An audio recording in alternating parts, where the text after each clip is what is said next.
ትውልደ ኢትዮጵያዊቷ ተማማ ጀዋር ኑሮን ለማሸነፍ በማታ እየሰራችበት ባለው መስሪያ ቤት ተገድላ ተገኝታለች።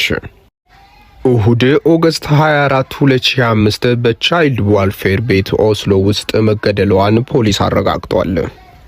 ተጠርጣሪው የ18 ዓመት ነጭ ወጣት ሲሆን ፖሊስ በነፍሰ ግድያ ብቻ ሳይሆን በሽብር እንደሚከሰው አሳውቋል። ጥቃቱ ፖለቲካዊ ይዘት እንዳለውም ተናግሯል። ወንጀለኛውም በተጠየቀበት ሰዓት ተሚማ ሁለቱንም የሚጠላቸውን ነገሮች አቀናጅታ የያዘች እንደሆነች ተናግሯል። እነሱም ጥቁር መሆኗና ሙስሊም መሆኗ ነው። ተማማ ማናት? የ34 ዓመት ተማማ በ1991 በልጅነቷ ወደ ኖርዌይ ሄደች።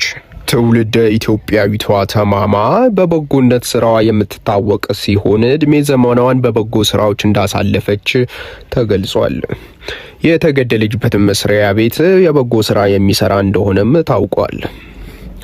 ተማማ ግሎባል ዲቨሎፕመንት ፒስ ኮንፍሊክት ያጠናች ሲሆን ህይወቷን በሙሉ የሰዎችን እኩልነት፣ ፍትህና በጎነትን ስትሰራና ስትሰብክ ኖራለች።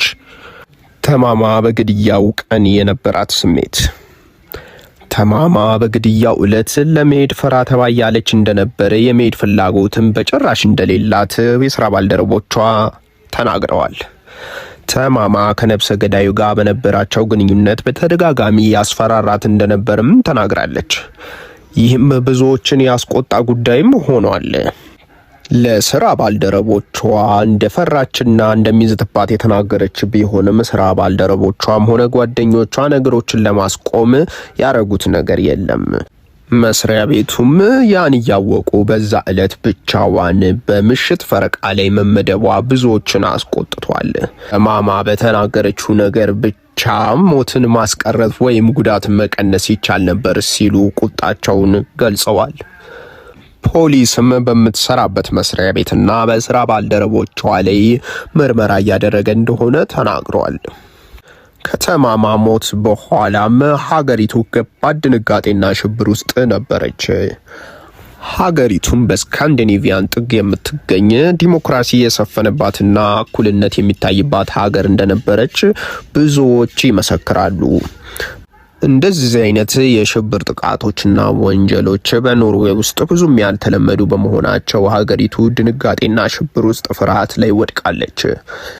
በዛች ሀገር የሚኖሩ ጥቁሮችንም ጨምሮ ሌሎች የሀገር ዜጎች ላይ ያለመተማመን ድባብ ፈጥሯል። የተማማ ቀብርም ቢጫ አበባን ይዘው በብዙዎች የሚቆጠሩ ሰዎች አርገውላታል። በህይወት ሳለች ተማማ ቢጫ ቀለም ትወድ እንደነበርም ተገልጿል። ብዙዎች ይህን የተማማ ሞት በህዝብ ተደብቆ ያለውን ጥላቻና ዘረኝነት የታየበት ነው ሲሉ ገልጸውታል። ቀብሯ አልፌስጋርቮን ኦስሎ በኦገስት 29 ተካሂዷል። 400 ሰዎችም ተሳትፈዋል።